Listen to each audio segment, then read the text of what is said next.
Hello everyone, আশা করি সকলে ভালো আছেন। সকলে বলেন তো আজকে কি বার, সকলে কমেন্ট বক্সে জানান। আমি আপনাদেরকে বলছি আজকে শুক্রবার, জুমার দিন। সকলকে জানাই জুমার দিনের অন্তত শুভেচ্ছা, অভিনন্দন। আমি আপনাদের এটা নিয়ে বানাইনি। তো আর শুক্রবার, জুমার দিন যারা যারা গোসল করে নেই, গোসল করে নামাজের প্রস্তুতি নিয়ে সকলে মসজিদে চলে যান। আমাদের সাকিবিয়ানদের পক্ষ থেকে আপনাদেরকে জানাই জুমার দিনের অনেক অনেক শুভেচ্ছা, অভিনন্দন। পরিবার পরিজনকে নিয়ে সকলে খুশি থাকুন, হাসি থাকুন এবং সর্বদা দিনের কাজ করুন এবং আমাদের সাকিব ভাইয়ের জন্য দোয়া করুন।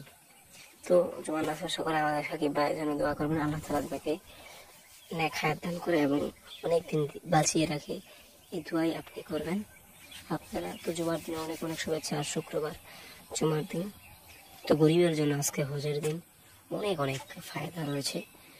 তো ধন্যবাদ পুরো ভিডিওটি দেখার জন্য। সকলকে জানাই জুমার দিনের অপরন্ত শুভেচ্ছা ও অভিনন্দন।